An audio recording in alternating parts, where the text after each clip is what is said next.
What's up, Black Comic Lords? Once again, it's on. We have another dope interview for y'all. The title of this video is The Power Company is Taking Over DC.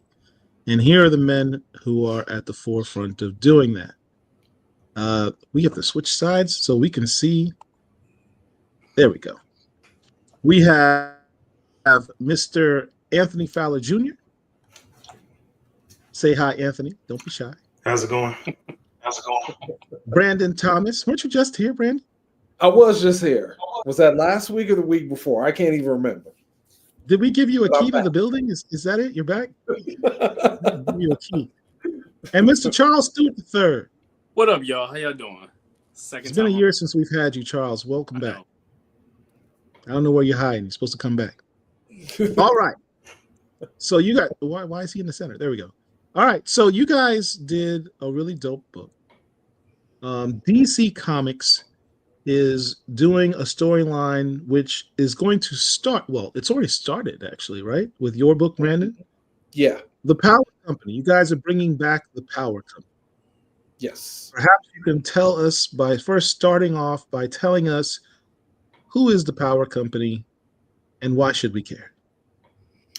Well, the Power Company is a creation of a character named Josiah Power.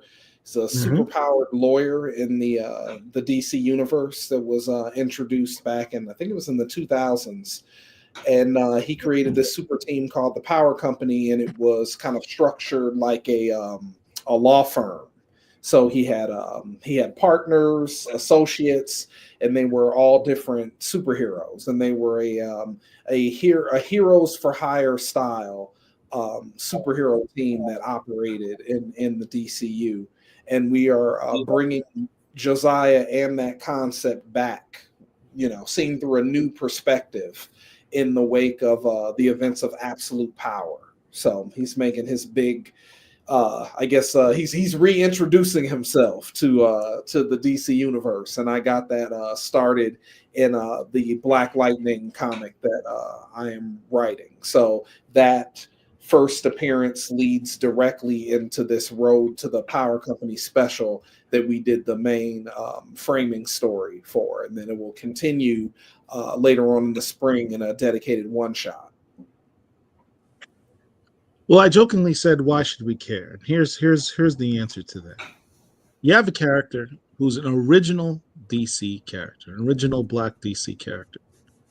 He's not a trope. Doesn't have a criminal background. He's not a, kid from the hood who got powers and decided to call himself Captain Ankh or something and protect his hood or anything like that, which we've seen time and time again. This is an original character. Intelligent man, powerful man, a professional man, was an attorney, which I can appreciate. And he gets superpowers and he decides, I'm going to change things up. I'm not going to be the Justice League. I'm not going to be the Titans. I'm going to do something different, but I'm going to try and help my community in doing so. What a powerful message that particular, we talk about this all the time. When people say, well, DC needs to make new Black characters. Well, Marvel needs to make new Black characters. I was like, DC's got like 300 Black characters. Like a lot. The roster is deep. It's just a matter of taking the existing characters, dusting them off, give them a little polish, and reasserting them out into the world. And I love the fact that you guys are doing this, because this is a really dope character. And the Power Company was a really dope concept, and original too. Even right down to the other character he had on team, Skyrocket. Her backstory was dope. Any of you guys familiar with this character? She was a naval officer, naval aviator, Navy pilot. They refused to promote her. So, she's like, well, her parents were genius scientists who owned their own company. Again, not a trope. Intelligent family. Parents were well-to-do, brilliant scientist developed this harness that you see her wearing in the hopes that it would be able to solve problems in the world. And they're like, oh, we don't really want the military to get involved in this because they'll try and weaponize it. So we're not going to try and sell it to the military. And what happens? They get killed because people are afraid they're going to try and sell it to the military. And she decides to take the harness and become a superhero. Great story. Great story. And Kurt Busiek was the writer and creator of the character. And he specifically said, I wanted to see a Black American woman who was a patriot, military background, and give that type of backstory. And it was kind of cool. I just thought it was cool that you guys decided to, when I say you guys, I mean DC Comics decided to go ahead and bring these characters back rather than simply use existing, derivative characters and bring back these original characters. Really, really cool. So let's get into what you guys have in phase 2 for these characters. Let's start with the covers. Each one of these covers, this is an anthology book, right? Yes. Yes. So each one of these covers represents a different story. Yep. What is your story about?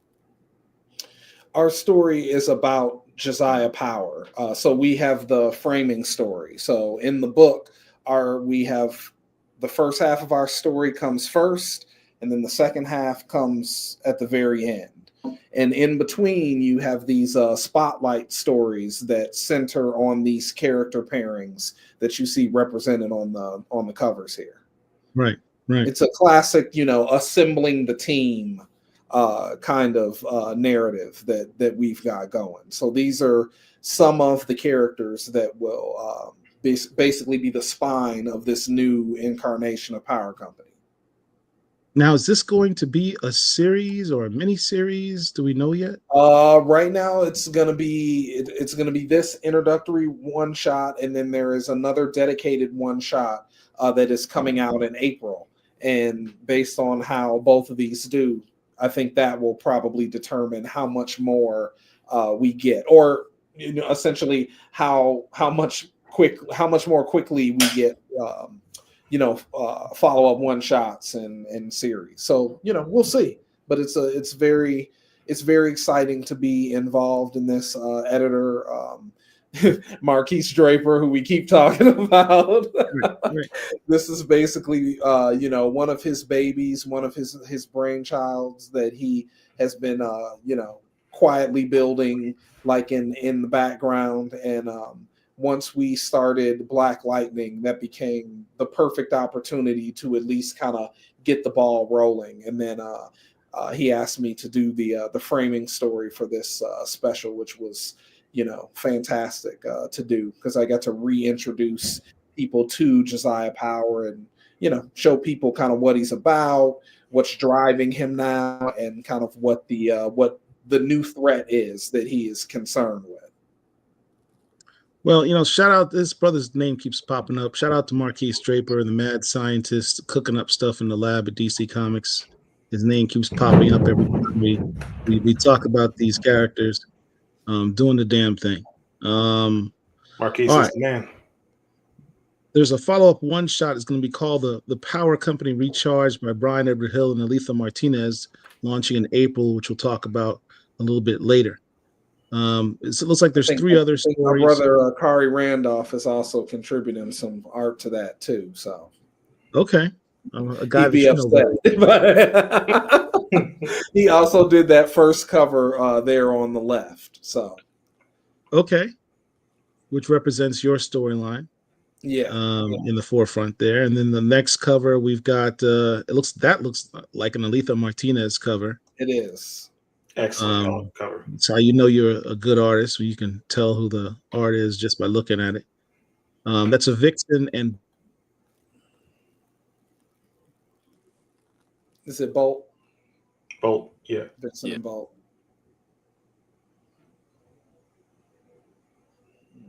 I think he froze. Oh, did he freeze? Okay, that He froze. Bolt has an effect. That character has an effect on people. Mm-hmm. He got shocked right then. When he said yeah. To be honest, I actually had like several people reach out to me, like even though I wasn't involved in the story. It's like, who is this character? Based on the stuff I was posting, it's like I didn't even know at first. It was like his design is like just that good. Mm-hmm. Yeah, I was loving that Aletha Martinez cover. I was like, yeah, that's dope right there. Yeah, colors are really doing justice as well. Looks like you dropped off out of the system. Oh, he dropped. Okay. Yeah, he'll be back. I'm sure he'll be back. Yeah, it's our show now. Yeah. It's the takeover. Hey everybody, this real tea. Here's what we'll do. We'll go to a quick commercial, and when Paul rejoins us, then we'll resume the interview. Hold on. Cool. Awesome.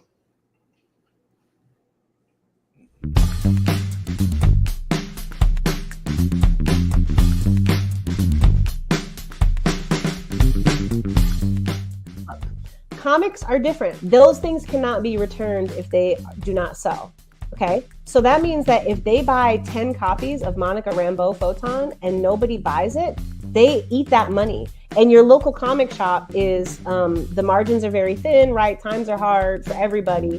And so what that means is that it gives comic shop owners incentive to be very risk averse, right? And so you could order a bunch of Batman and you know that every month people are going to come in and buy Batman. It's often characters of color, new characters, lesser known characters where they're like, I don't know, this could be good, but if I put this on my shelves and people don't buy it, I lose money. And I'm sympathetic to that. That's a real assessment that they have to make. So the way that we avoid that is you go in and you pre-order. So Paul goes in 3 months before the comic set comes out and says, hello, I would like to pre-order Monica Rambeau Photon #1. I'm not going to wait till it comes out. I'm telling you now that I want it. And at that point, they're like, okay, let me go ahead and order this. And in the comics world, that is the sale that counts. By the time you come into a store and purchase a comic book, that sale does not count. I know it is ridiculous. It is very silly. That is the way it is. The sale that counts is when the store orders it from the distributor. That is what they are counting. And so what that means is that when you go in and you pre-order things, it actually gives that store confidence. Like, okay, Paul said Paul's going to be back and spend his $5 on this book. So we're good. If we order this one, we know it's going to sell and we can pay our rent. We're not going to be eating this cost this month. The best thing to do is your subscription or your pull list where you go in and you say, I want you to put these in every month for me, right? And then they will set that aside in a box. Message.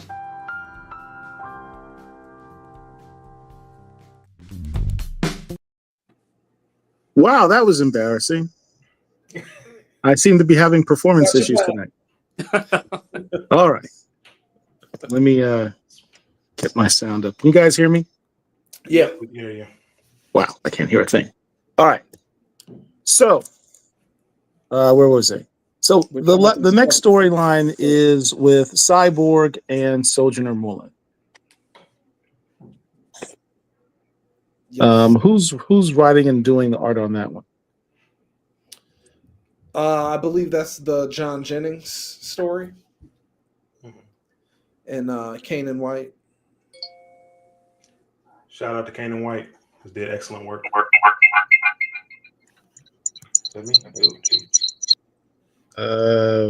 Switch. There we go. Sorry about that. I've never had this many technical difficulties in one night before. What was your answer on that, Brandon? John Jennings and Kanan White, I believe, do the Cyborg story. And the fourth story, we've got Batman and the Signal. Not just any Batman, but the Black Batman. Black man. Black man. Not blank man, black man. Son of Lucius Fox, Jace Fox. That's Vita and Ray Anthony Height. All right. So let's jump into your story. John Jennings is very happy about doing his story, by the way. So we start out with Josiah Power. He is doing the news rounds. Making the rounds. He's explaining to people what he's trying to do. Now, to give us some backstory, Brandon, you mentioned this spun out of Absolute Power. For those who may not know, in Absolute Power, Amanda Waller tried to basically take over the world, so to speak, in a good way. She try to imprison or take out as many superheroes as possible. And she took away many of their powers, and those powers ended up getting reshuffled to other people. Yes. Kind of a similar storyline to how Josiah Power got his power when there was the alien invasion and the aliens released a metagene wave that gave him his powers to random people. So he can identify with that scenario in this post-absolute power world. But he's decided to do something about it. Can you tell us what is it that he's trying to do? Well, when he makes his return to the scene in the wake of absolute power, we find out that he has that he lost his nephew. That based on Amanda Waller's actions, the powers being taken away from people and given back in very unpredictable, dangerous ways, we find out that he's lost his young nephew during this event, and that inspired him to re-engage and reinsert himself into the current status of the DCU. And part of what we were dealing with in Blacklightning is there are a lot of people that believe Amanda Waller was in the right, and that it is not a good idea to have these, you know, these kind of these gods that are kind of you know, getting into these big confrontations and hurting people. It's a very classic kind of question about superheroes and their large-scale effect on the world around them. And there are a lot of people that believe that Amanda Waller was in the right to take away powers from these people. And so it has really kind of reshuffled the kind of public sentiment surrounding superheroes in the DCU, where it is not as kind of friendly or permissible as it used to be in the past. And what Josiah is seeing, he is seeing the collateral damage that has been a result of this new paradigm, where the heroes are looked upon a little more unfavorably, where people are a little more distrustful. And he is noticing a pattern that this kind of distrust and hostility is even more pronounced when it comes to the black and brown superheroes populating the DC universe. So he's decided that he's going to reinsert himself into this conversation, and he has become kind of a I think one of his captions in Blacklightning says he's like a metahuman, you know, advocate. So he is basically putting together a new version of the Power Company to try to combat this this kind of new world that they are living in. In essence, trying to protect the world that hates and fears them. Yes, a little bit. There are shades of that. It's not full on, you know, we don't go full on kind of mutant powers with it, but what Absolute Power did was it gave us an opportunity to really kind of drill down and think about the things that would happen if all of a sudden, you know, the world was kind of in all of these kind of different kind of power sets were injected into the world, and powers were taken from a superhero and then given to a completely different person who may not have the same kind of values or kind of moral compass that the original hero who had those powers had them. So it just felt like a very kind of natural theme to kind of play into. You know, it's interesting. When you do these anthology books, you know, you guys have the storyline called The Company Man, and you only have a certain amount of pages to do your story. Yeah, I know. but artistically, you make it work. Charles, you and Anthony did these smaller panels, and you packed so much detail into those small. I mean, I don't know if people can really appreciate this because it's big on your screen, but I actually had to blow these up.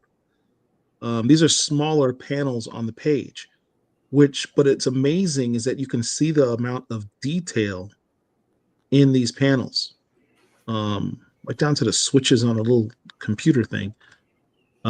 Shout out to you, man. This is dope work. Thank you. I appreciate that. And definitely shout out to Anthony. I'm glad to have him on as my inker. I'm so grateful to be able to collaborate with him. I've been telling him, like, every time we at conventions, like, you're going to be my inker, man. So just, but yeah, no, I appreciate that because, like, for me personally, as an artist, penciler, in general, and this is actually funny, like, I forget if it was like the most previous blackcomiclords episode you guys had, but like the person who you were talking about was bringing up the concept of like keeping the reader's eye for longer, because usually like when we're reading comic books, like a 22 page book, you fly through that thing, and that really makes me mad.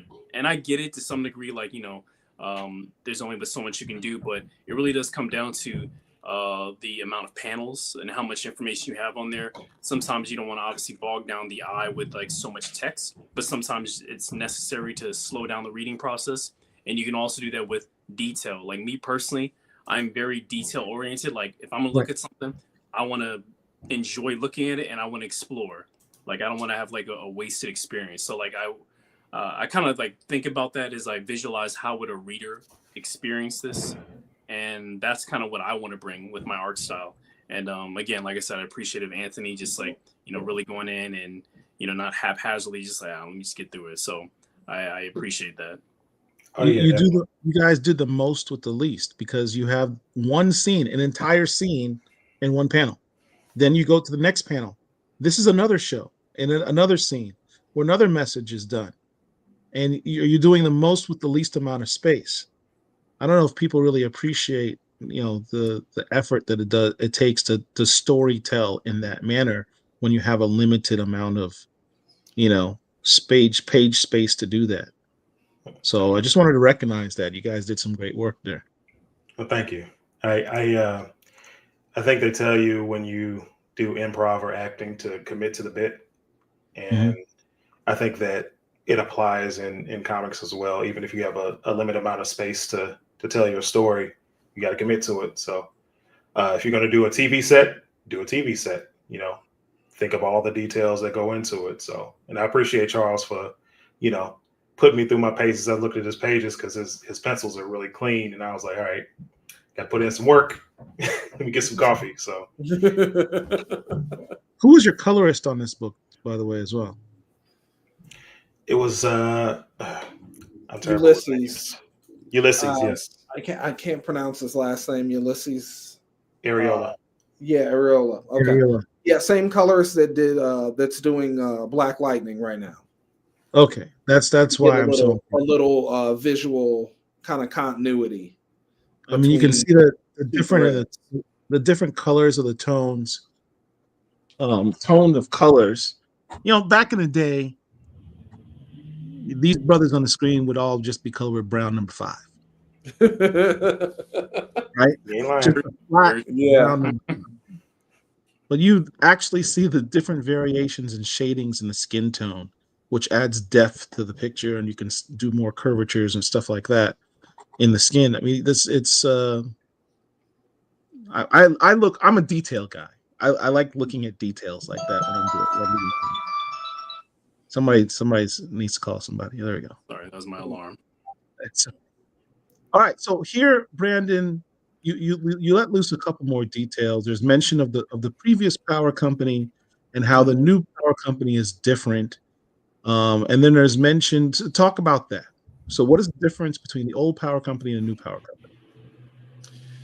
Well, primarily, where the original power company was set up as a more kind of heroes for hire paradigm, I don't believe that's going to be as kind of like an ironclad rule going forward. I don't want to speak too much for what Brian Hill is going to do in the one shot, but it's a slightly more kind of on the ground, a more you can tell obviously this new power company is, you know, and almost I think it is entirely like black and brown superhero team, which the original wasn't. So the kind of the goals and perspective in this version are a little different, but this is really dealing with the kind of question at hand about how are we going to combat this kind of wave of negativity and hostility that is now coming at the superhero community? And how are we going to combat this kind of Amanda Waller was right campaign that is starting to kind of, crescendo over everything? So it's the same, but it's different. So, and it's different because Josiah is in a different place. This is a much more kind of personal mission than it was before. Not to say that it wasn't before, but I wanted to inject, I basically wanted to put a little more kind of skin in the game for him, so to speak, to give him a very kind of personal, like MO, like a personal reason why the Power Company is back now, to make it feel like a little less kind of arbitrary and more of a kind of emotional, something has been triggered in him emotionally that has told him that this is what needs to happen right now for this moment. And to that point, you make mention of this loss that he suffered, which is kind of his motivation to restart the Power Company and put his hat back in the superhero game. Can you talk about that? Because that's never been presented before, correct? No. I don't know if anyone's familiar with my work, but I tend to be a little obsessed with kind of family issues and family dynamics. So it was it made sense to me. What I wanted to do was I wanted to make his to kind of make his kind of mission statement a lot more kind of personal and visceral. And I wanted to kind of thread the needle and kind of do it in a way where, I didn't want it to turn into like a Josiah versus Amanda Waller, type of paradigm. I wanted it to be where to him, the fight is against Amanda Waller's kind of ideas and her ideology, and this kind of, there's a bit of kind of hero worship that a lot of people in the DC universe kind of like engaged in now. Like, look what happened to Amanda. Like, Amanda tried to protect us and the superheroes, ganged up on her and kind of took her down and put her away and took her off the board. And it really, Josiah, he's a very, powerful character physically and intellectually. And this is kind of his attempt to present a better idea. This idea that the superheroes are out of control and they can't be trusted. And these superheroes definitely can't be trusted. He's basically trying to present a different idea to kind of push back against that notion. Joe says, very smart. Person versus ideology instead of person versus person. The former is considerably more complex. What's up, Joe? Joe's kind of deep. Yeah. Oh, yeah. Yeah, definitely. No, me and Joe go way, way, way back. So Josiah has changed in more than just philosophy or ideology, Yes. as Joe just pointed out. His power set seems to have undergone a bit of a shift. First, explain, because a lot of people may not realize just how powerful Josiah Power was even before this latest presentation. Can you describe what exactly is his power set? Energy absorption. So he absorbs like ambient energy from his environment, and then he can kind of redistribute it. And his, he can harden his skin and his frame. And so this is also kind of tying into Blacklightning, where a big problem in that book is dealing with people's powers that have come back changed and altered in very dangerous ways. And his powers have also been altered in very dangerous ways. And so he basically has a time limit. Like there's a very set amount of time, like every certain number of hours, his body builds up, enough energy, and it's overloading, and he has to, kind of dispense this energy in some way, and so he's I don't want to. I guess we're going to spoil it on the next page, so it's not a super spoiler. But essentially, he's taken a boom tube to one of the moons of Mars to kind of have these kind of explosive outbursts, and John Henry is helping him deal with them. You know, it reminds me of. I mean, I grew up a Marvel guy. Havoc from the X-Men used to have that same problem where he used to absorb a lot of powers and have to release it every now and again. Josiah Power was already super powerful. I mean, this is a guy who Superman said, "That's that dude." I mean, that's that dude's mad powerful. When Superman has flaws on your power levels, you're a guy. Josiah Power is definitely a guy, and to have his power set amped up further is kind of crazy. I wanted to do that, you know, when you see that, when Superman kind of tells him like, yeah, you're one of the, you know, most powerful metahumans, you know, on this planet. So my natural first instinct is like, let's make it more powerful. So, and I love the fact that Charles and Anthony presented the Kirby Power bubbles. Kirby Krackle. Yeah, the Kirby. I couldn't remember the term. Thank you. The Kirby, was that intentional? Yes, very much. Again, another note from Marquise, and like, you know, again, Marquise knows his stuff, and he just felt like it would definitely be a good visual notation, because like when there's a Kirby Krackle, like there's this kind of like, I don't know, it's almost like this cosmic interdimensional like danger, you know, like when you see that visually, because obviously you associate that with like, you know, cosmic level things such as Galactus, Silver Surfer, right? That kind of stuff. So yeah, when you see the Krackle, you know something's the about new to happen. gods. So Marquise actually said, "Hey, use the Kirby Krackle on this." Yeah, he was. Well, we've actually been using Kirby Krackle in blacklightning. We've been using the Kirby Krackle for Thunder's kind of power outbursts. So it kind of got transplanted over here. Like, let's use it here too, but more. I like it. Yeah.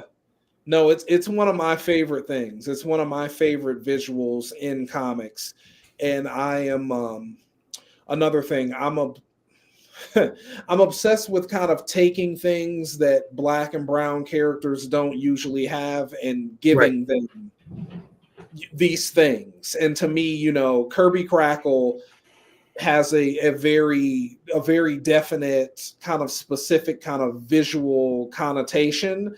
And so I liked being able to, you know, I like having, you know, a Black character have, you know, Kirby Krackle. And it's really an extension of his initial power set from the original book, which looked very similar, but you know, it keeps with the same kind of visual language that we were working with. And there's quite frankly just not a lot of Black and brown cosmic powered characters. They're just not. Right. So it's cool to see him not only amped up but brought into that level, that power set level. I didn't want to show the whole page in case anyone hasn't read this yet. I wanted to leave a little bit of surprise, but if you look at that last panel in the lower right-hand corner, that's him in the middle of it. And those craters would appear to be other times he has been landed onto the Mars moon. I guess it was one of the moons of Mars. Yes. And left huge craters behind. Is that accurate? Yeah. Just that to give was you an idea of his power set. It was a great image in that final panel. That was one of my favorite pages that you did, Charles. Yeah, that and the explosion page, the page that we did show, the secret page. That's the one that people are gonna have to read for. That's the really that was the fun page. We need money. We need money for that page.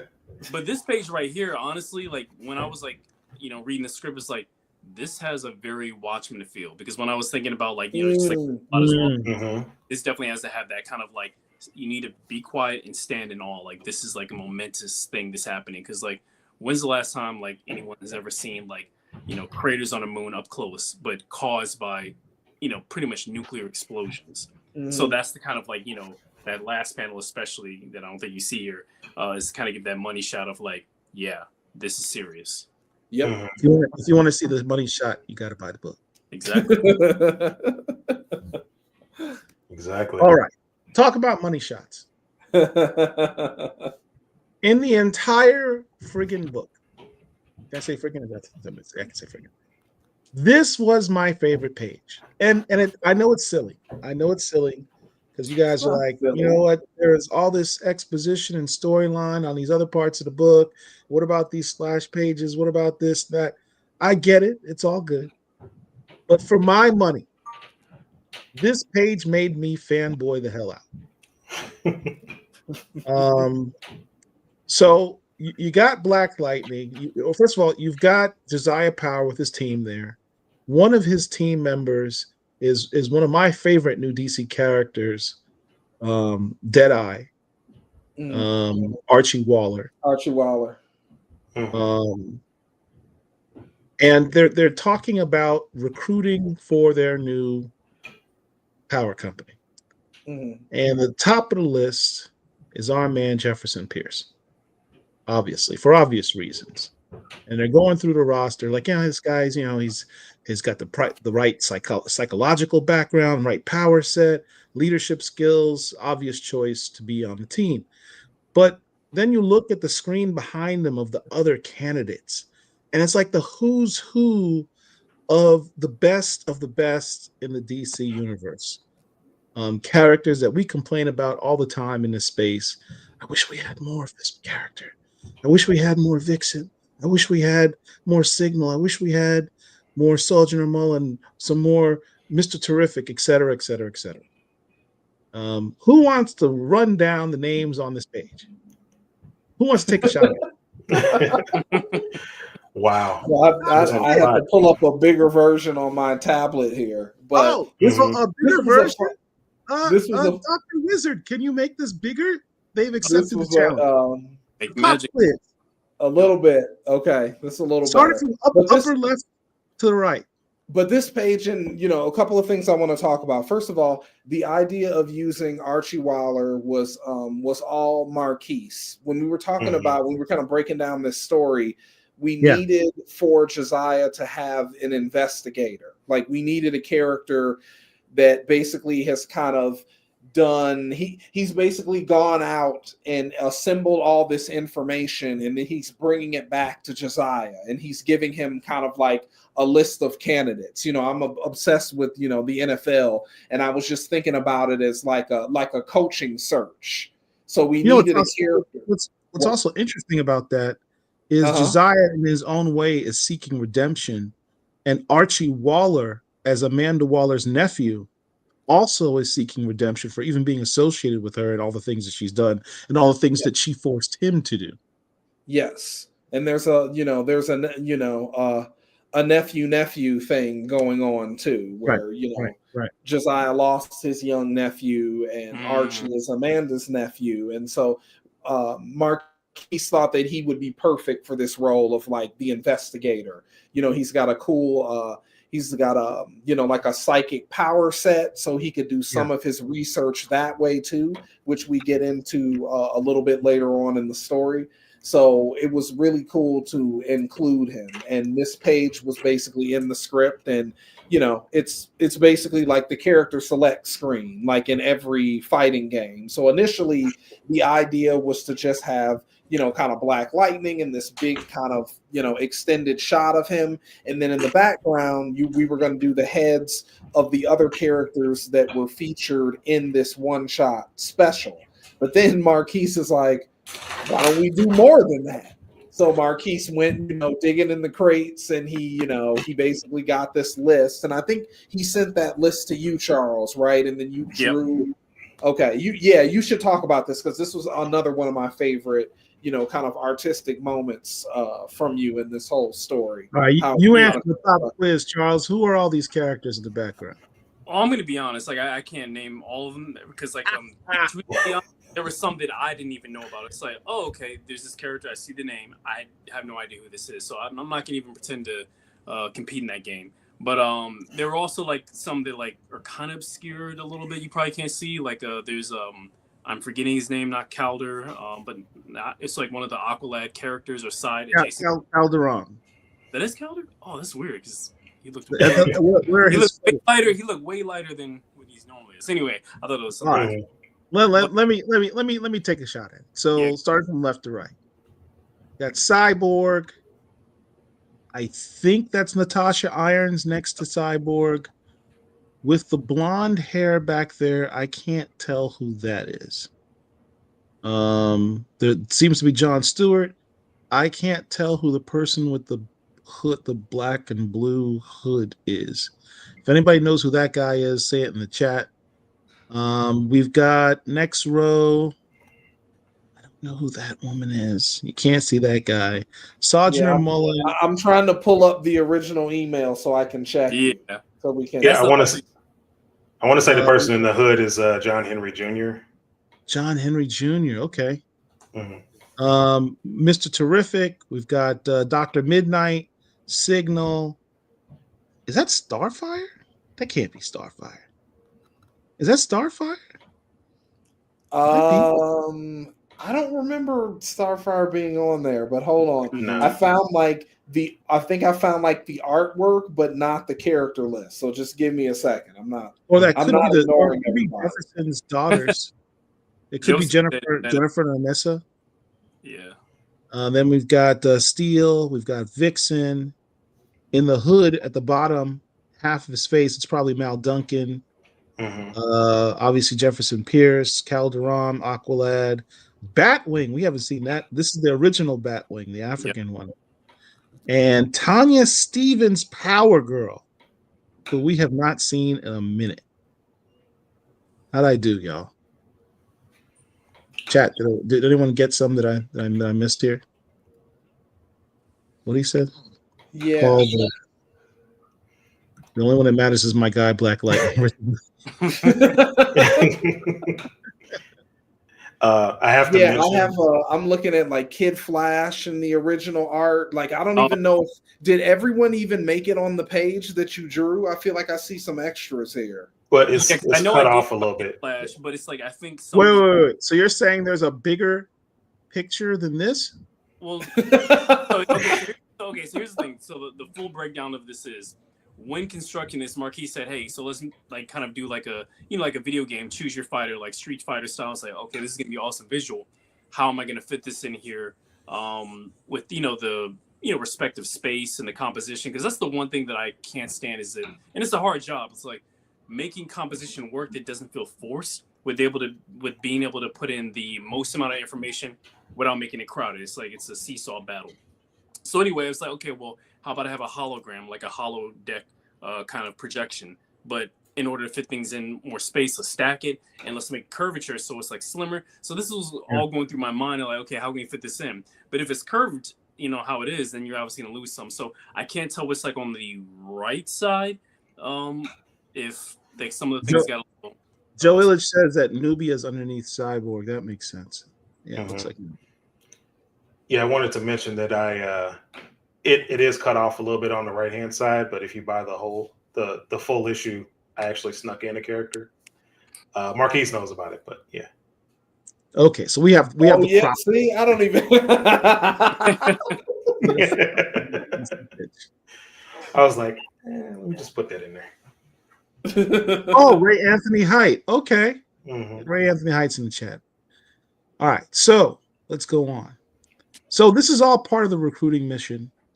And, Black Lightning shows up. And I love the fact that as you see the building that the power company's in, and you see this bolt of lightning, it's kind of like he showed up because, to my boy Richard's credit, his character is Black Lightning. Yeah. And I'm not a diehard like Richard is for Black Lightning, but I respect the character a lot, and I think he is tremendously underrated in the comic fandom. He is basically, in my opinion, he should be portrayed almost as a god level in terms of the powers that he has. I would love the concept that lightning bolt is actually him transporting himself into the building, like that type of power set, which we've seen in like a future state where he's going to be, basically become living lightning. I think some Sorry, brilliant. that was me too. I was trying to throw you a softball. I didn't think like, well, that was me. I was like, yeah, I know it's you, dude. That's what I'm talking about. So I mean, that's what I see. I'm like the lightning bolt. Maybe that's how he got there. It'd be kind of cool.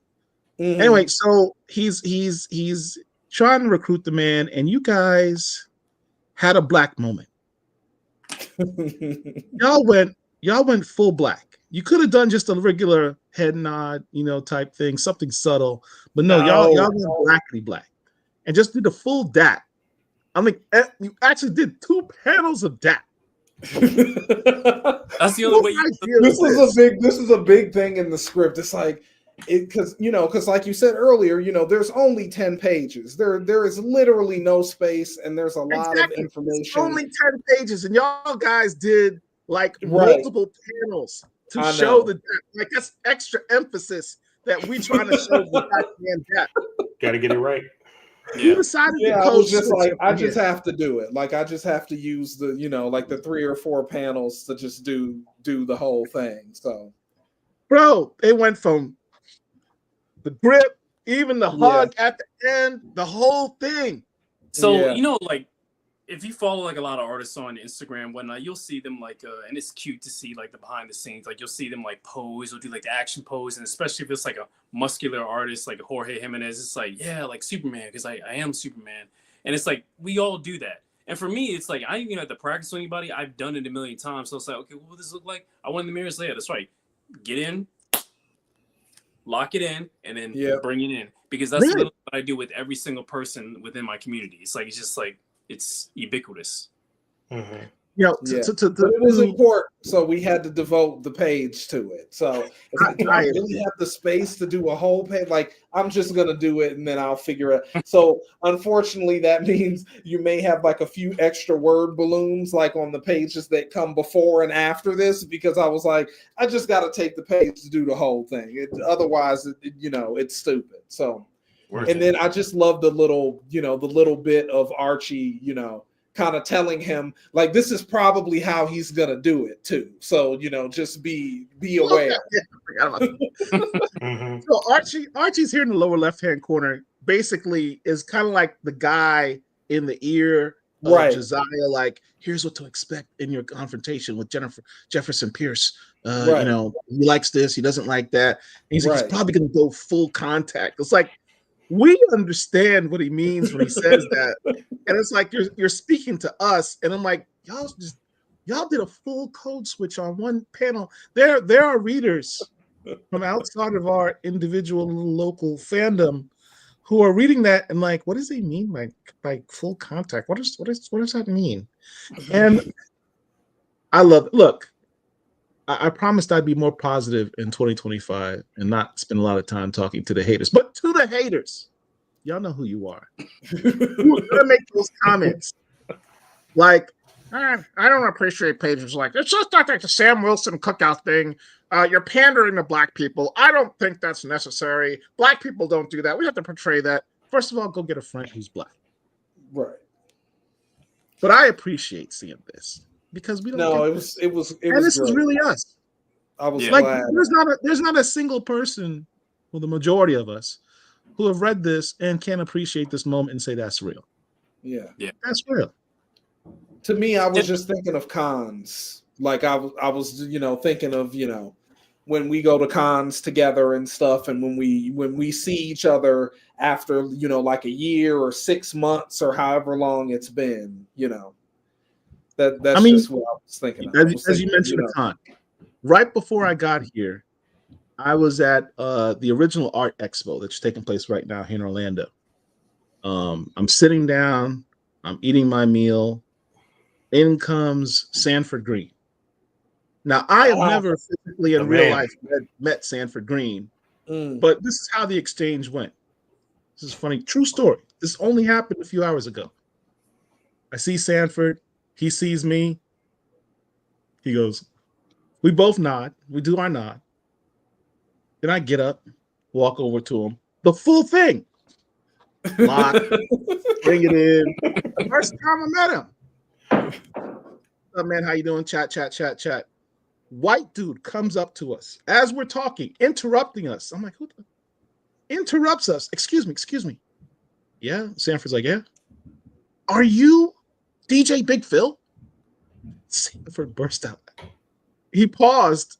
We look at each other like, is he serious right now? He goes, no, that's DJ Big Phil over there. And then he turns over to me and he goes, I was so about to say, what do you think we all look alike? I wanted to contain myself. I just didn't want to go there. Having a good time. Didn't do it. You can always get that in there. You can sneak it in there as long as it's tongue in cheek. It's like, just kidding. Have a good day. Keep it rolling. I just thought that was. Oh boy. We have these real moments. And when you portray them in a comic book, we can identify with these moments. That's what makes it, as Michael Schelling, that's why it's a cultural anthology. Because it's representative of our culture. And that was a dope moment. I know I've spent probably way too much on this, but I love seeing stuff like this. No, it's great. Yeah, I think that we have to expend at least a little bit of energy addressing it, because it's not really for the people who are already convinced that, oh, this is bad. They're just trying to pander to us. But it has a more detrimental effect on people who may just be getting into comics and maybe want to see some stories of themselves represented, and right, just to kind of cover bases and address is like, hey, we do some things for the culture, we do some things for other reasons. So yeah. Black Lightning's not doing that with Superman. Yeah, right, exactly. Right. And different. Right. Yeah, and if he was dapping up Batman, it's like, well, dude, what? It's like, what's going on right now? You try to tap on Batman, he'll think you're trying to attack him and like give a smoke grenade or something. Him and Batman are having some interesting interactions in the main book right now, so he's not giving Batman dap anyway. So. No spoilers, shh, Brandon. No spoilers. God, I can't wait to fish you for. I really can't wait to fish you for. Story-wise, though, I want to see a story where two black characters, they try to dap up, and then like one doesn't understand the code switch, so it kind of like gives away. It's like, can't trust that guy. Yeah, it's like, he ain't even dap right now. Yeah, I will make one remark, and this is something that, again, this may be one day in the future, like future generations get the experiences, but like when we get to the point where being black is to the point, in comics where I don't have to say black, I just am. A fish doesn't have to worry about water or wet. Like, what is water or wet to a fish?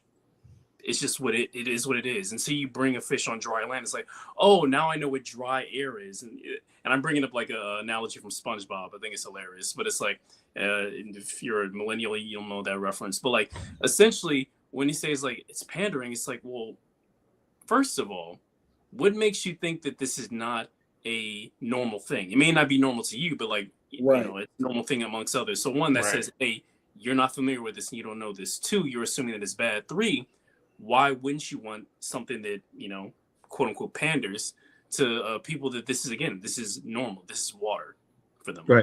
Right. Especially when there's a drought of seeing stuff like this in comics. So that's, I agree with you 100%. All right. It would be hilarious to see Signal dap up Black Lightning and Batman get confused. That would be hilarious. Batman would claim that, no, I'm down. I get it. He's like, I need to do some more research on this dap. If it means all right, so they're talking Archie, and then Black Lightning's been around the block a few times.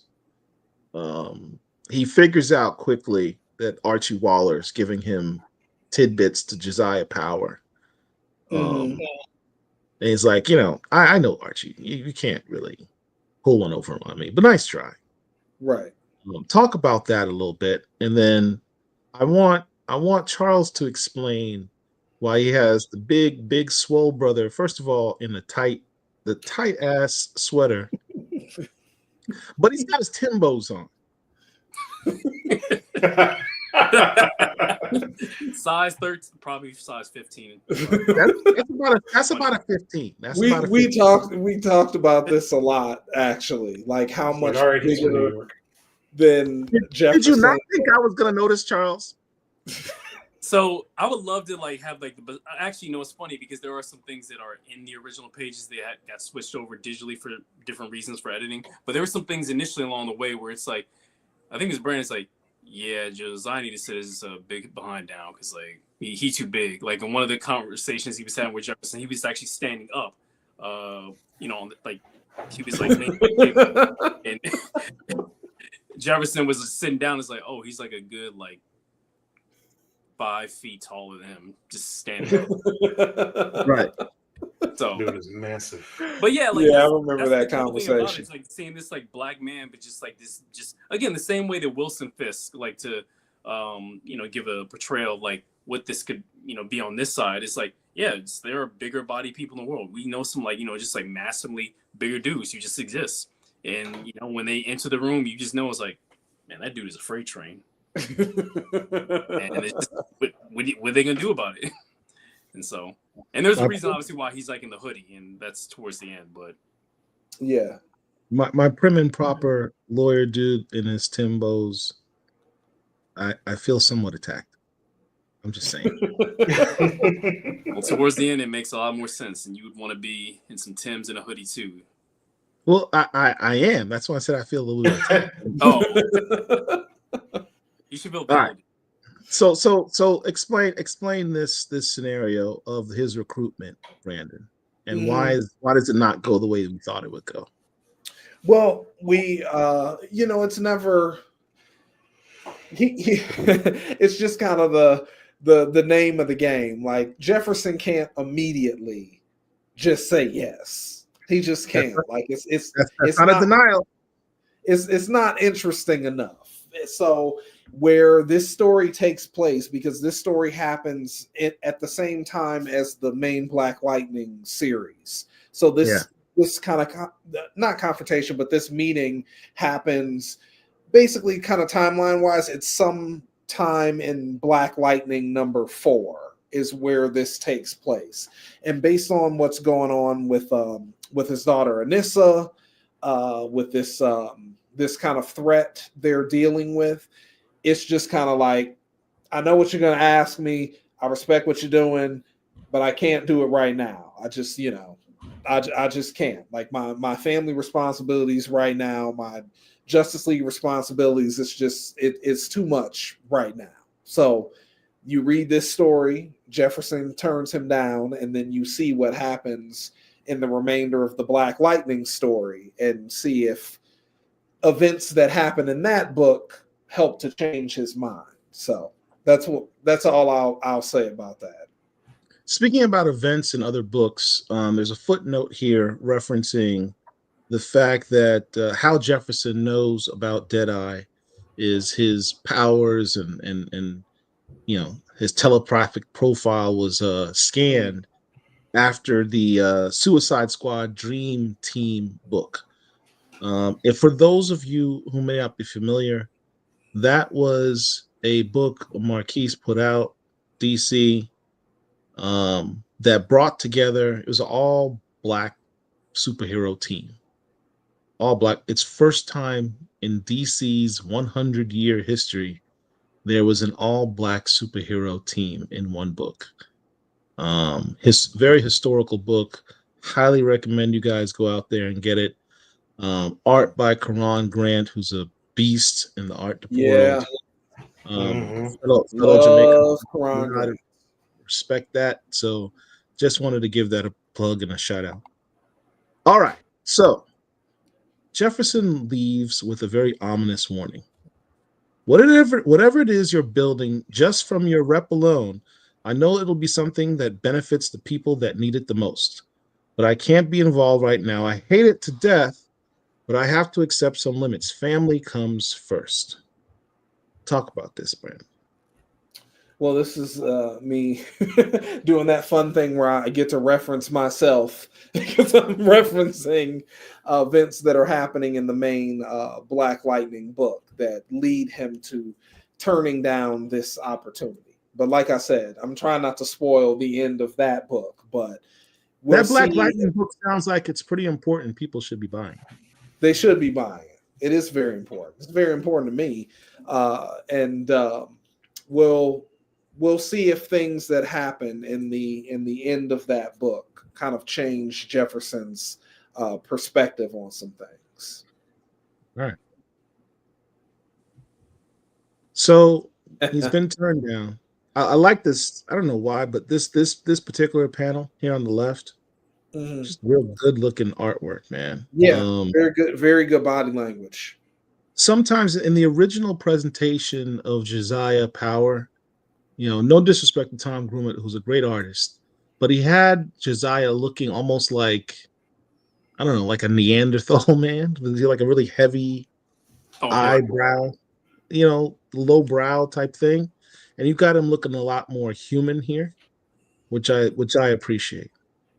Because he just looked kind of alien before, and this makes him look a lot more real. Yeah. I get that sense. Sometimes like it can work for a certain character they're trying to put in a certain light. But that's your point. I think it helps to, especially if he's going to be like this superpowered lawyer, he needs to have like a little bit of like, put togetherness, a little bit of regality to him as well. Mm-hmm. I also noticed that he drew his beard like with straight hair. That always bothered me. Yeah, that was. We talked about the beards. Okay, so I got to comment on that really quick too as well. So one of my homies, who, like I work with doing some work, and I was like, because I was telling him about the project I was working on. I was like, yeah, I'm so excited about this, and it's like, yeah, I never heard about this character. Yeah. Like I sent him like the little page info, and he was like, wait, so what's with this beard? Like, what is this, like French silk press of like a beard? And I'm like, I get it. Silk press. Like, yeah, what is? Yeah, I even asked Marquise, like, wait, what is this background? I mean, because maybe I'm missing. Like, what is this racial background? It's like, oh, I think she's black. It's like, okay. And so I was just like, okay, well, we're gonna fix that. Yeah. What if we can change it up just a little bit? And you obviously wanted to keep a little bit of the angular beard, which I also thought was kind of weird. But like, I was like, you know what? Because I recently got like a shape up and everything too, and I got trimmed up, and I was like, you know what? If I really wanted to, I could probably shape my beard that way too as well. So it's not out of the realm of unreasonability. But yeah. You got my man looking good. So many great conversations that we were having while we were working on this. So clearly, it was a fun time. You guys spent a lot of and I noticed all these little details, man. You guys spent a lot of time with the details on this, and I think I can speak on behalf of a lot of fans. We appreciate that. You get the impression something big is looming on the horizon that seems to be geared specifically towards their community. Blacklightning is a character who has always been community oriented as a teacher. He's always had his section of town that he's focused on that's been renamed. What's the new name for the town? Southside Heights. Southside Heights. But now Josiah Power seems to be focused on the community as well. He seems to very much fear how the post-absolute power world will disproportionately affect Black and brown people who will be a lot more vulnerable to not having these heroes around and not having people there to protect them. So that's kind of cool. Yeah. All right. So that was you guys' story. There's two more stories in this we talked about. This is the Vixen and Malik White, aka Bolt story. Malik White introduced in the Christopher Priest run on Black Adam that just wrapped up, I think it was a year or two ago. He seems to have lost his powers in this post-absolute power world, and Mari McCabe helps him get his powers back with the assistance of an Akkadian god, which is something that Christopher Priest introduced. So if you guys want to check out that storyline, get the book. Also, dope story by John Jennings, art by the GOAT, Kanan White, Cyborg and Sojourner Mullen, a space story that is well suited for both these type of characters. A bit of a almost it's almost a horror sci-fi type story, which I thought was kind of cool. Artwork is of course fantastic. This next was Adigan. From Adigan, another milestone initiative. Adigan Ilhan. Okay. Shout out to Adigan. Did an excellent job. Co-illustrated the story with Kane and White. All right, so it was a collabo between Adigan and Kane and White. Yes, these are the Milestone Initiative. That is an initiative that has cranked out so much talent. It's crazy. You look at the alumni of that class, and they're all doing well. Yep, they're all doing well. They're all some of the hottest writers and artists that are out there right now. Shout out Morgan Hampton. Shout out to Morgan Hampton. Yep. All right. Then we've got an unlikely duo. Well, actually, that's probably a misnomer. They're very likely. Two members of the Bat family, two black members of the Bat family. They've never met before. Because they haven't. It was kind of strange. It's like it wasn't until I read the story I was like, oh, they actually haven't met before. Mm-hmm. You know, Bruce has these cookouts. Bruce has these dinners at his house all the time. We see where he brings the Bat family together, especially at the holidays. You'll see Duke Thomas there. You never see the newest member of the Bat family, Jace Fox, son of Lucius Fox, who was taking up the Batman cowl up in New York. So this is the first time him and Duke meet. It did not go well at first until, you know, he kind of brushes off Signal. And Signal's like, what's your problem, dude? Like, I'm black, you're black, we're both part of the Black family. And they kind of have to work through their differences and have that conversation. Something I think a lot of us can identify with. You know how you meet that one black person who just is kind of aloof and doesn't want you, like, shh, chill. I don't want people to recognize me. You go up and like, hey man, how you doing, brother? You try to give him some dap, and they're like, hey. Yeah. All right, man. Yeah. Not all along with. Right. That I'm on my way out. That was kind of this encounter. I was just leaving. Little awkwardness that they had to work through. It made for a very funny scene. And I won't tell you how it ends, but it was a very black moment. Yeah, very much so. All right. So where do we go from here after this DC Power anthology book? We go into the Power Company Recharged, another one shot written by Brian Edward Hill and art by, who's the artist on this series? It's Kari Randolph and Aletha, Kari. I believe. There we go. These covers are dope. Friends of the family. This first cover is by Edwin Gallman. Edwin Gallman. Second cover by Sanford Green, who I just gave a shout out to a couple hours ago. That is the most Sanford Green cover ever. Shout out to Sanford. Excellent work. I forget who's the artist on this Vixen cover. Oh, what's his name? Paris Allen. Oh, Paris Allen. Yeah.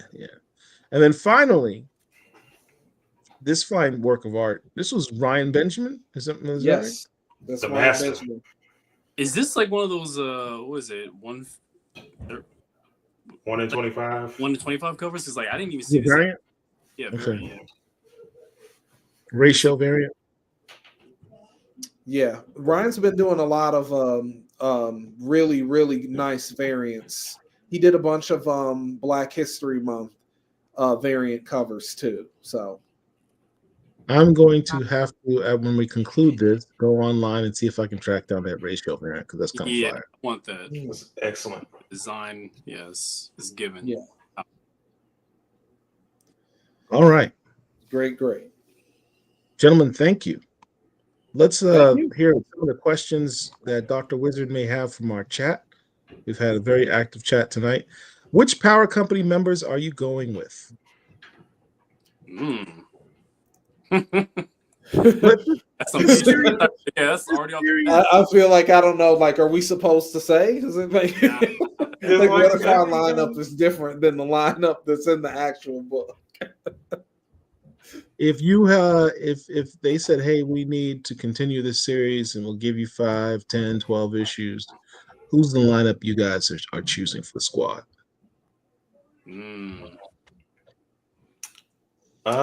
Based on our character select screen that we had in Hold on, let me first make sure I don't get anybody in trouble.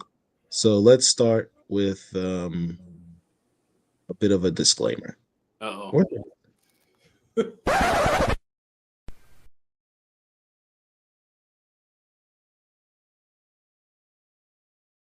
You've been warned. All right, just switch out blackcomiclords and put DC Comics because I want you guys, no violation of NDA clauses.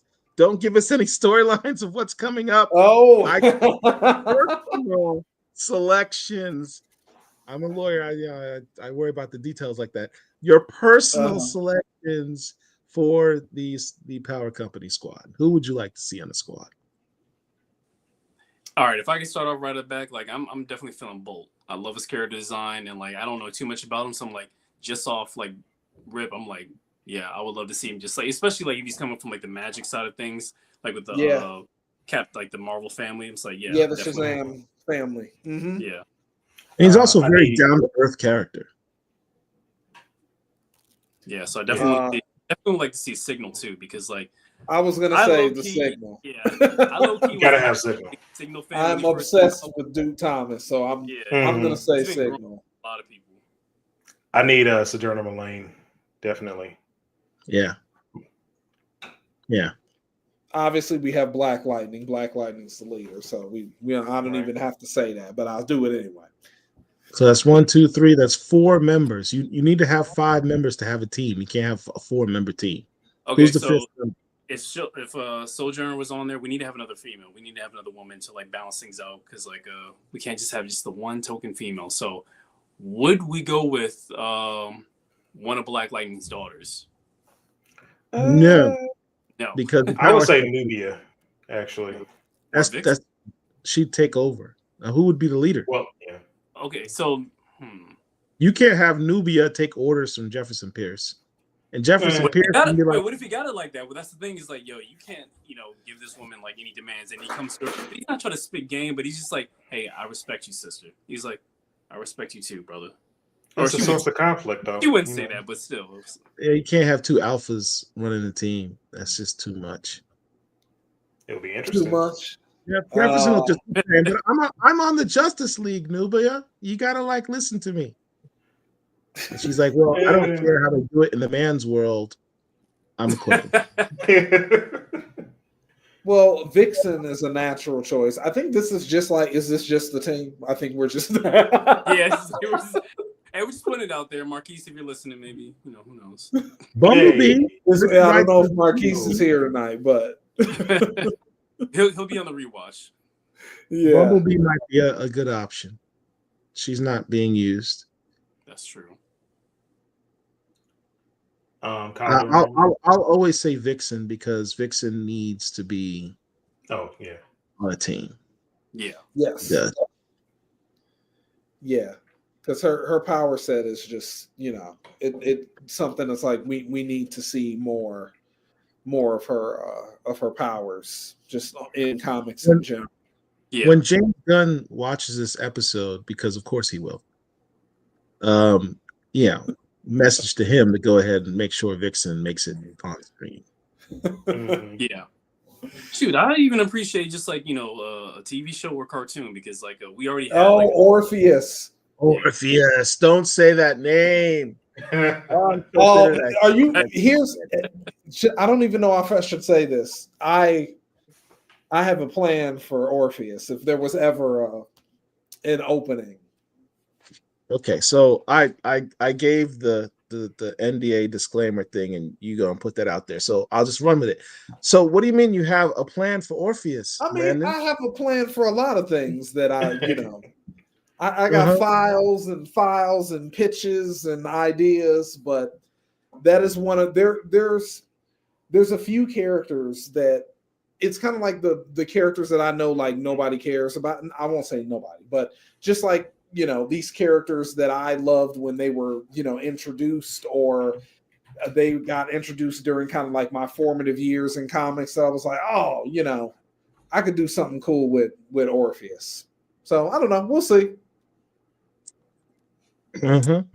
We'll see. I hear you talking, Brandon. I hear you talking. I'm not telling everything on the chat, but no. I would definitely do an Orpheus. I think your signal broke up there for a second. I think that's one of those. That's one of those characters. Like if you know, if you ever looked up, like if I was ever like on a Batman book, or something, you know, this is just I'm not announcing anything, but if I was ever on like a Batman book or something where I felt like I had like a larger platform, Orpheus would be one of those characters that I would figure out how to get into something like that. Because you're not going to be able to just do like an Orpheus book. It would have to be attached to something else. So, you know, if I ever end up on some random Bat book in the next couple of years, don't be surprised if, you know, Orpheus. And also, I'll tell you one thing. I shouldn't even say this, but another one of these characters that I'm just like, the Holly Berry version of Catwoman. I want to get her into DC Comics. I had it wasn't a pitch, it was like an idea, but I had like this idea. I think this is right around the time when Brubaker was on the title, but I just always thought it would be cool if DC did like a Catwoman book, and that would be like the vehicle to introduce that version of Catwoman into the comics version of the DCU. But you know, don't tell anybody. Bring back that comment you just had, Dr. Wizard from Sushi. So this is what I wanted to talk about. I was literally about to say this. The Batman mythos has a bunch of original Black characters ready. Interesting how Luke and David are passing the Batwing mantle back and forth a bit lately. Which brings me back to the Orpheus thing. You know, oftentimes, you know, some of these Black characters end up taking mantles from existing characters, but existing white characters. This is an opportunity to have a Black character take on the mantle of an existing Black character, because Orpheus was an original Black character created by both a Black writer and Black artist, which doesn't happen a lot, you know. So that was he was kind of a unique character. Instead of resurrecting the dead guy, have that mantle go to either Luke or David or Jace Fox, for that matter. I mean, instead of having him be the Batman of New York, just make Jace Fox become Orpheus. You could do that, but you know why you won't do that. But yes. Well, you know. Chillmonger says, I still prefer originality. Or you can just a new original character, I suppose. Yeah. That's nice. All right, put Constantine and Dr. Mist. Look for that. Bring back Orpheus. If I ever get on a Bat book, I would like here to see comes some Orpheus. That's what we call a Black Comics unicorn. Duke is too young to be Orpheus. Duke is Duke. He doesn't need another mantle. He's got his own power set. He's his own guy. He's good. Orpheus should never have been killed. He should be resurrected. Absolutely. Which power company? We did that one. Yep. Will OG power company members like Skyrocket or Striker Z make an appearance in this book? I don't know. Maybe. Well, you'd have to ask Brian Hill and Marquise. Actually, ask Marquise. Marquise will know. Ask Marquise everything. Yes. Ask Marquise. Marquise should be known as the Wizard of Oz. He's the man behind the curtain. Behind the curtain. Or Nick Fury. I mean, yeah, he's the Nick Fury. Yeah. Yeah. Right. Yeah. What's the next one we have here, Dr. Wizard?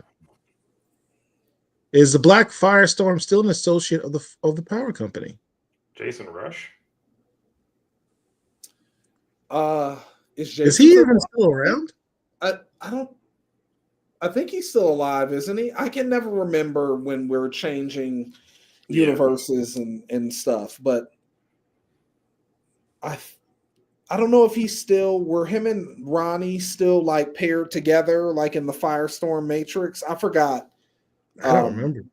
I don't know what his status is, to be honest. That'd be an interesting addition. Version of Firestorm. Yeah, but I don't know if there's more power. This is not a super spoiler, but if there's more Power Company, I'm sure you will get more. We'll see more characters show up in it. So you'll see the roster evolve. So by the one shot. Is there a list so we know which ones to pre-order or get? Well, you can go to the blackcomiclords.net website and click on new and upcoming comics. It'll take you to our League of Comic Book Geek page profile, in which you can see what books are upcoming that we recommend you go pre-order. So try that until we have something better. Dumb question, but where you gonna promote Power Company and the right place to support or obtain it? Okay, it's not a dumb question. The best place to start is go to a local comic shop. Either go to one in your town or go online and find a local comic shop that has online sales. Look for their pre-orders and pre-order the books. That's a general rule for all books that you're trying to get. If you want the book to be successful, if you want creators, brilliant creators like this, to keep working on these types of books and these type of characters, and you like their work, pre-order the books. That's like a vote to the publishers. Hey, we're interested in this type of material. We like these creators. Please giving them more work. Please keep bringing us these types of books and these type of characters. That's your vote, and that's how the business works.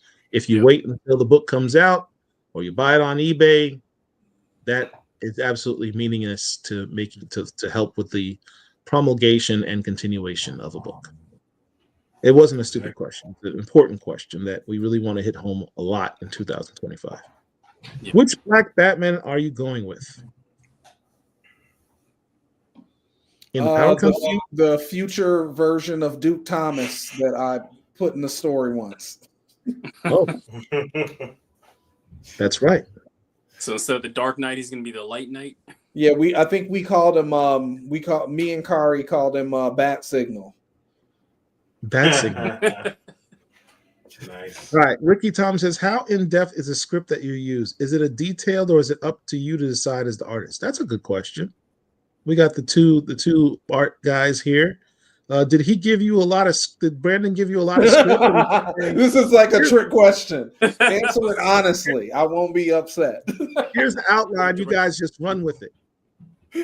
Yeah. So generally for me, and this is just like me personally as like an artist on my stage of like the playing field, I generally will read through like the script like once, like just entirely just kind of get like, the full summation of it just in my head, so I kind of know what this story's about.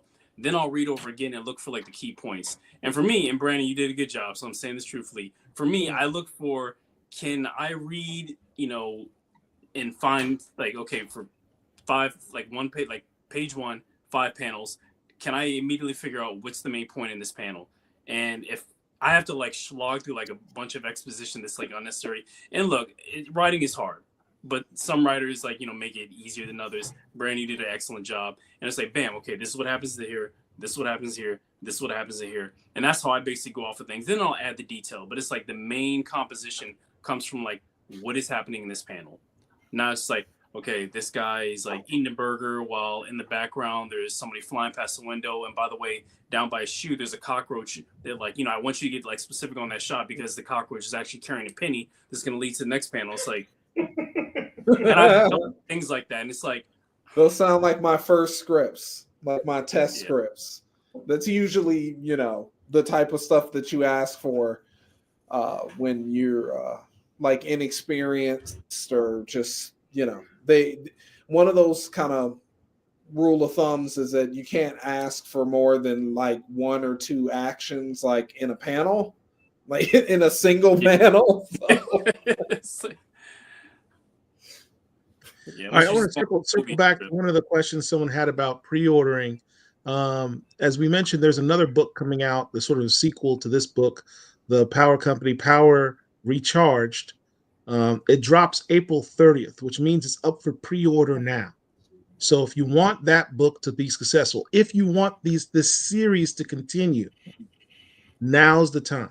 Yeah. I will stand on my square and be on the soapbox all day for this concept, guys. If you love this book, if you love these characters, if you're intrigued by the story, if you want it to continue, I can't emphasize enough, contact your LCS today and pre-order that Power Recharged book. If the sales are through the roof, DC will go, oh, people do like buying these books with these characters by these creators. Let's give them some more work and continue the series. It is just that simple. So just pre-order every variant cover that you can. Get some extra copies. Pass them out to a friend. Pass them out to some kids. Pass them out at your church. Whatever. Just buy as many copies as you can. Pre-order as many as you can. Yeah. Pre-order. Oh, and also, if you're excited about it too, say you pre-order, take a screenshot. Say, hey, put it on social media. Put it on Instagram. Put it in your stories. Like, hey, I'm about to pre-order this. Have you? You don't want to miss out, do you? So like spread the word through that way as well, because like people do legit like find things off of like Instagram stories or Facebook stories like, oh, what is this? Like I literally like started following like several artists and creators just off of like advertisement. That's ultimately what it is. Like this is like advertisement. So when you guys like pre-order these things and you definitely put your money where your mouth is, you definitely are not just helping us out, but you're also telling the editors like, hey, this is like worthy of investing in, and that's what continues to like propagate these stories to go forth. So we appreciate that. Well said. Very well said. To that point, I'm always terrible at this. I'm surprised our producer hasn't called me out. Please like this video. Like the video. Share this video on your social media. If you're not subscribed to our channel, why not? It's free. Please go ahead and subscribe to the channel. Hit the little bell next to the subscribe button, and you'll know about when we do these videos in the future. It doesn't cost you anything to do it. It only takes a second, and it helps out the channel and helps the algorithm ride its wave so that we can grow Black Comic Lords and get as much of this content and much of the word out about these books out to as many people as possible. Yep. Message. That's a good movie. My producer's waking up again. That's great. If the OG Power Company does appear, will it address the trauma that a few of them experienced during Final Crisis? I don't know. It's a good idea. That's a good idea. We'll have to see. At the bottom one shot. And we'll find out. Get Brian on some more stories. Does Josiah Power have a love interest or children? Not in our one shot. I don't know if he if they're gonna deal with his kind of like family ties or his sister. I don't know. Maybe. Pre-order. Also have healing. Is that part of his power set to heal? Is it a heal factor? I mean, technically yes, because he's also kind of exploding. So, yeah, you don't see much of the. I feel like I didn't use the healing ability very much in our framing story for the Road to Power one shot, but it's something maybe Brian Hill uses. I don't know how active Josiah is going to be in the actual kind of like superhero work, so that would be a good question for Brian. I'm sure he had a great answer. Josiah can beat the bricks off Superman. It depends. The answer to questions like this is always, it depends who's writing the story. Exactly. This is true. Yes. Does Josiah need to breathe in his stone form? How is he even surviving in space without breathing equipment? That's a good question. In a stone form, no. Does not need to breathe. No. All right. Simple. Does this serve as a redemption arc for Archie Waller for all the dirt he did for the Wall? That's what I said. I don't know. That could be something for Brian Hill, but that was definitely I think, well, Brian Hill and maybe Marquise. Knowing Marquise, he probably has a very long-term plan for Archie Waller. So I want to see more Archie Waller. He's a dope character. Yeah. Mr. DC Comics, the super chat. Thank you very much, Mr. Terrific, Vixen, and Black Lightning as your new Trinity. Them should have a team book ages ago. Them three with John, Stewart, Green Lantern are leaders. I agree, 135%. I'd read that. Absolutely. That's your Justice League, right? Mr. Terrific, Vixen, Black Lightning. That's all you need. You can rotate a couple other members depending on the mission, but make those three a book. Marquise, if you're watching, probably not, but if you are, that would be something the fam would love to see.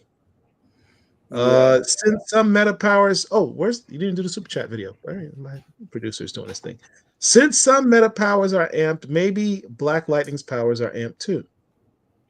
Well, let's ask the Black Lightning writer, Mr. Brandon Thomas. Not in my story, but maybe going forward. I think I mentioned this last time, but I've already turned in. If there was more Black Lightning, I already have a very specific idea for it. So we'll see we'll kind of see how the series did as a whole, and DC will basically tap us on the shoulder if they want us to do more, and so we are ready and willing for that if we have the chance to. We can only hope and pray that we've had enough sales that Black Lightning will be a mainstay regular series, just like Batman and Superman and Wonder Woman someday. That's the goal. Yep, we will see. Does Black Lightning ever fight Josiah Power? Oh, that would be an interesting fight.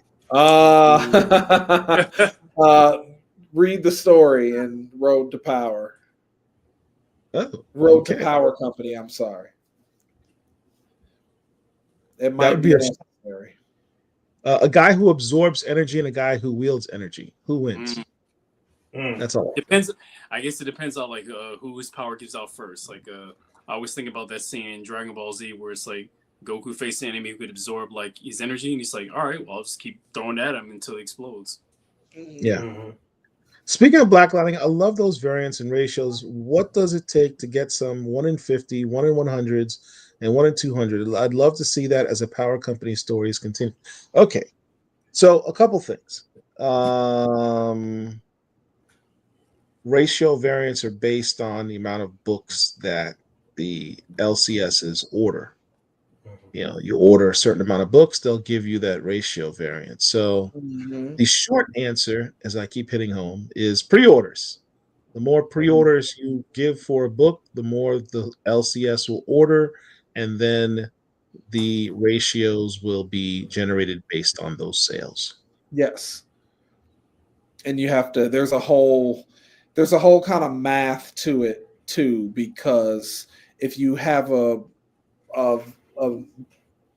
variant that you need to order 200 copies to get, then that means that variant has to be drawn by Jim Lee or Jorge Jimenez in order for comic shops to be willing to order those issues. So that's kind of how mark it up and make up the revenue they spent on buying the 200 issues. Right. In case they don't sell out. Right. Yeah. That's pre-orders. I think that's a good topic to talk about. I feel like and I know you guys have covered it at different points, but I feel like it needs to be just a full episode in itself, the culture of pre-orders, because obviously the industry, thrives and, lives and breathes off of the amount of pre-orders that come from books, and obviously the popularity and the marketing. But when it comes to the consciousness of the average consumer, or even say the new coming consumer, they're not thinking about that. So it's I feel like there needs to be a way, and I don't have the answers, but just to get it into the public's conscious and understanding of why it's so important, what it is and how it needs to be implemented consistently. But then not to be obviously a chore, because like when people for like, you know, luxury, you know, have it as a chore, then it becomes like, you know, I don't want to do this. But yeah, it's so important. Thank you for volunteering to do that episode for us, Charles. We're happy to have you back to do that very episode. Man, I feel I'm already stacked them now. I already got like a debt towards you for like an illustration. We won't talk about that, but like, yeah, I feel like I got a couple things. I wasn't gonna bring it up, Charles. Yeah, I had a guilty conscience, so it's more important to me that you come back in general. But then if you can share the message that you just delivered and do a show where you help us promote pre-orders, because that's a big thing with me. I'm very hardcore about the pre-ordering thing. We'll call it square on the debt that you owe us. the debt. Yes. All right, we'll figure it out. Deal?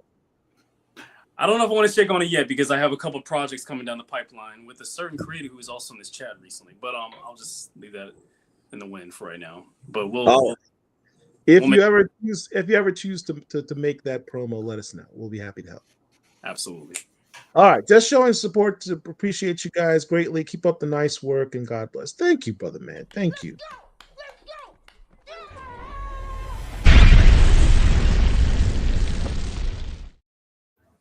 I love these answers, man. They're just, you guys have fun with these. So good.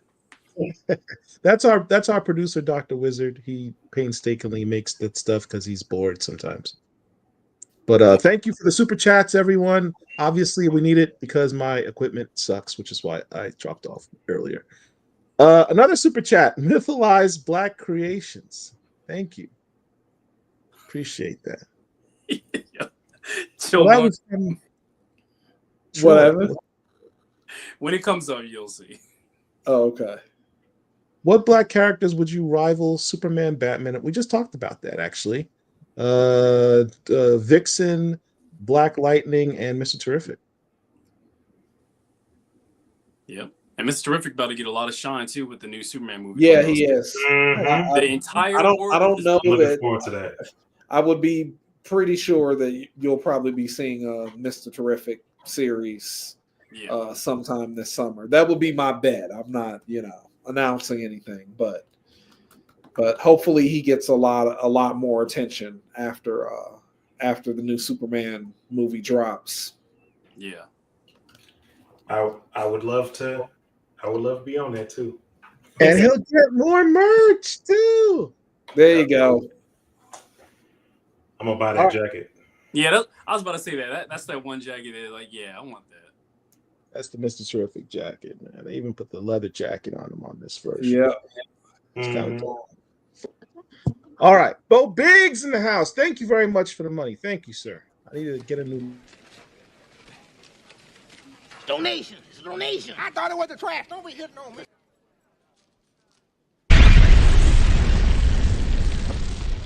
Thank you.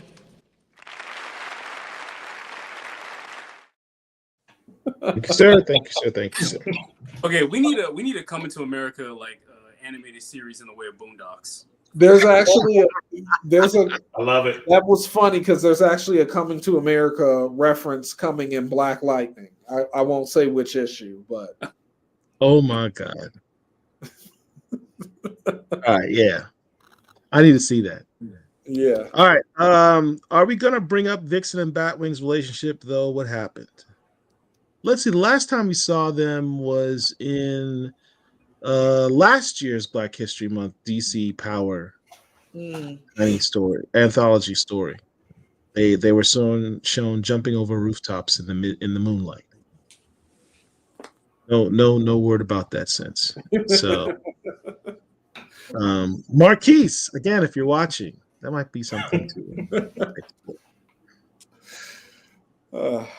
It's like Marquise got a lot of notes after this. Yeah, we're gonna have to. Marquise we're gonna have to get him an assistant. Keep up with all of our requests. There's a lot of requests. You're gonna be like, man, look, y'all, I can't do all of this. When you're a company that has like 300 black characters in your history, yeah, people will have some requests. Yeah. Ben Jones, from one black creator to another, you guys keep it going. Thank you, Ben Jones. Appreciate you. Try. Show me the money! I need to feel you, Jerry! Show me the money! Jerry, you better yell! Show me the money! I love black people!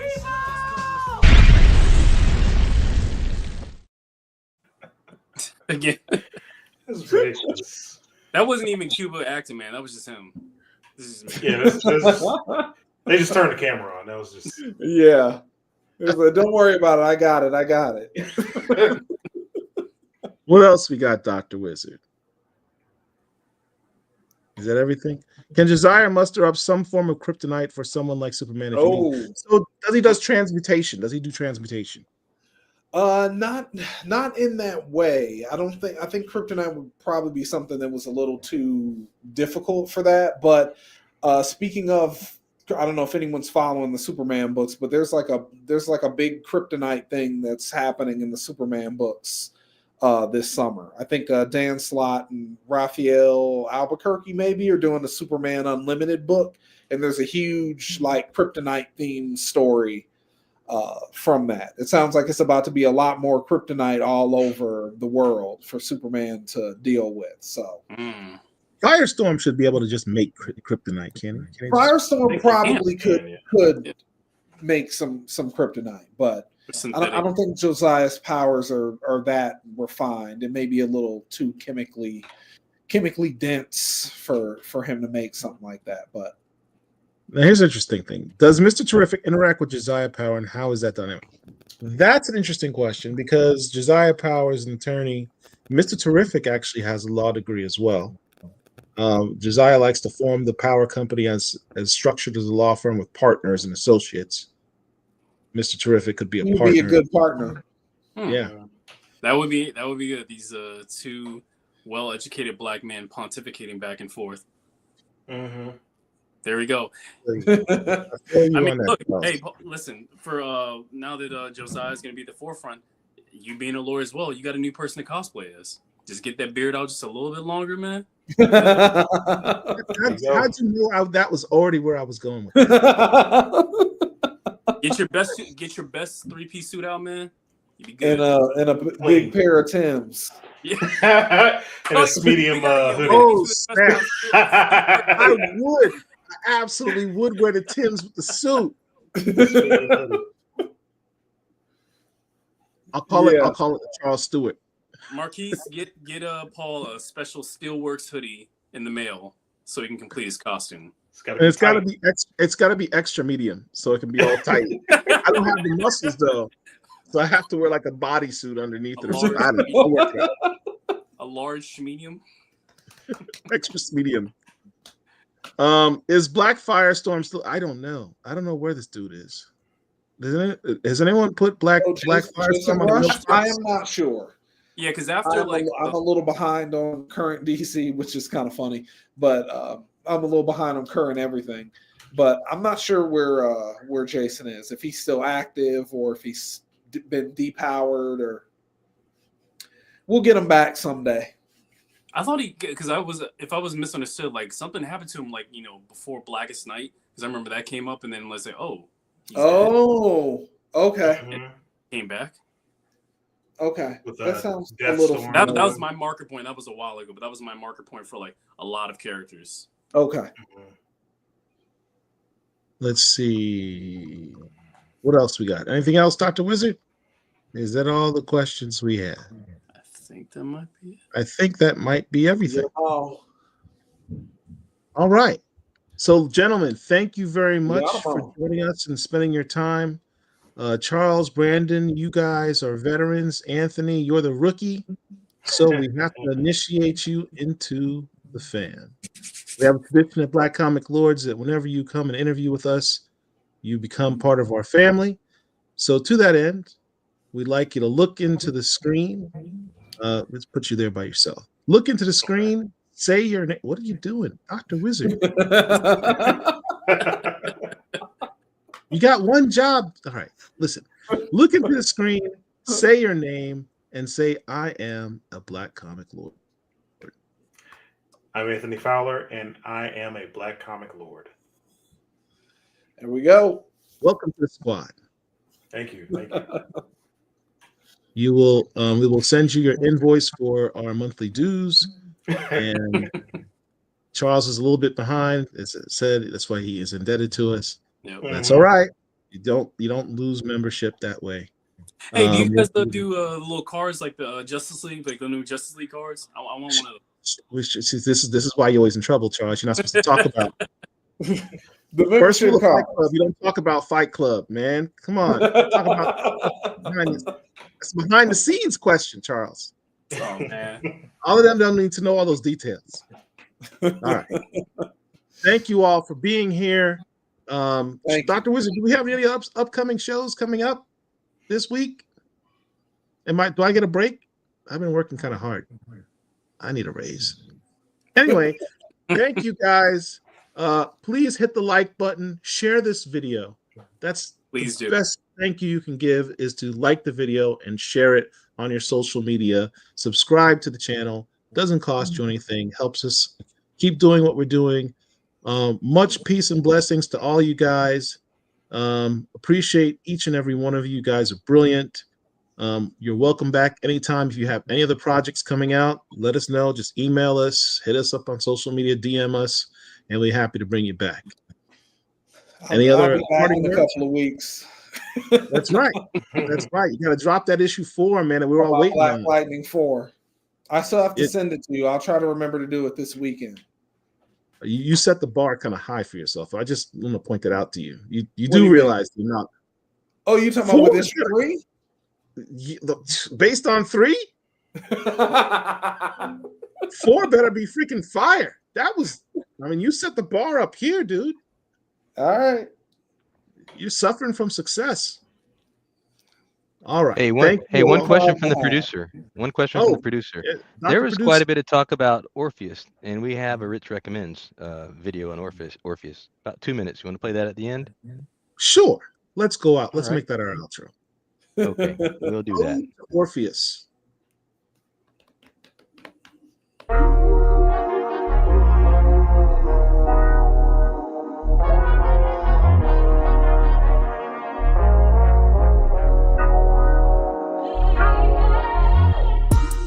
When Batman asks you, are you willing to die for your cause? You best believe it. It means you just might messing around with the Dark Knight. But there's a darker knight on the scene named Orpheus. This Rich Recommends is Batman Orpheus Rising. It is a 5-issue miniseries written by Alex Simmons and drawn by Dwayne Turner. Gavin King, aka Orpheus, meets Batman while investigating a series of cops dying by way of homicide. And get this, they think they are racially motivated. Ain't that a switch? Nevertheless, all these homicides are going down, and it seems as if these cops were no man's land veterans. Check that run out too. Either way, Orpheus goes to the Hill, the place that Batman rarely goes, to confront a gang called the Deacons. In fact, you should go check out Batman the Hill for that revelation. Anyway, Batman being Batman doesn't care for vigilantes in his city that he didn't or doesn't train. The nerve. But Orpheus is just trying to give black children a black superhero. How you love that? They work it out, of course, and save the day. Side note, Orpheus does die for his cause in another tale, Batman War Games. If you like this video, please like, share, and subscribe to our YouTube channel. Until next time, peace. Man, I don't know. Like Marquise, wherever the powers be listening, I want to be on an Orpheus book after looking at that character design, because I knew nothing about Orpheus, but now I remember I did see that in one of those trailers you guys play. And yeah, I need to be drawing that. Help me out. Whatever we can do to make work happen. If DC keeps me employed for a little while, I'll sneak them in somewhere. Please do. All right. Got a great name too, Gavin King. Yep. All right, fellas. Well, y'all have a good night. Yes. Thank y'all so much. I don't know if there are any football fans here. Having all of us. Brian Schottenheimer is the coach of the Cowboys. Don't get started. Don't get Brandon started on football. What?